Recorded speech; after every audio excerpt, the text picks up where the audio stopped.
My name is Lex Clody, and I just graduated from the School of Rock Littleton. I'm Shane McLaughlin, and I am music director at School of Rock Littleton. Lex Clody was my very first student ever at School of Rock. 12-year-old Lex approached his lesson. He was already playing circles around me. At first, especially with School of Rock, it was definitely more just for fun.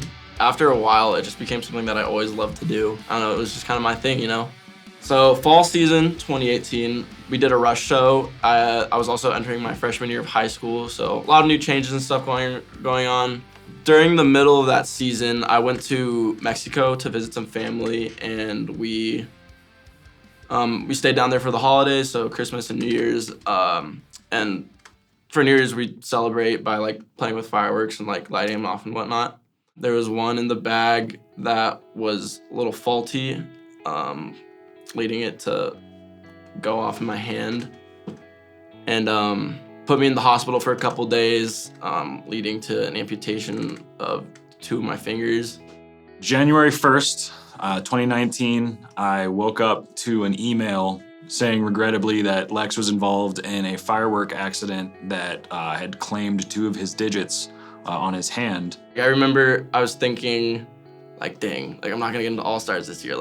I just want to be able to audition, but I don't know if that's gonna be able to happen. And unfortunately it didn't, but that was the main thing that was on my mind was can I play guitar? Will I be able to? And that's kind of what set me to be determined to be okay, this is how I'm gonna recover and be able to play again. After his return to the US, I made sure that we weren't going to cut School of Rock out of his regular events, even if it meant just sitting and listening to music. So after I was able to get the cast off and a lot of the bandages, I was able to tape a pick in between my fingers because I didn't have the finger strength to necessarily grasp it very well, but I was able to, it was just enough. And being in the rush show, I started learning Free Will, and I remember that was the first riff that I learned to kind of pick back up and strum again. 3 weeks after the initial incident, Lex showed me a video on his phone of him playing guitar in school earlier that day. My first question was, do you want to jam? And I remember we played Bold as Love by Jimi Hendrix at the time, and we played that chord progression while Lex jammed over it for probably about 25 minutes. And if I hadn't stopped, I think it would have gone on for hours. Me and my teacher kind of decided it's possible that I could play this weekend, because that weekend was the rush show. So fast forward to that, I got to the show because I wanted to see it either way. I want to see my friends perform. When Lex showed up at the Sunday performance, I had heard that he wanted to participate in our instrumental medley, and the answer was obviously yes. We taped the finger and thumb together, extra secure, and when Lex walked out on stage that day, there was not a single dry eye in the audience. It was definitely one of the greatest School of Rock moments ever, just because getting back on stage with my friends, that was huge for me, just knowing that I had the support there from my friends, and then wanting me to come on stage with them. That was a really cool feeling.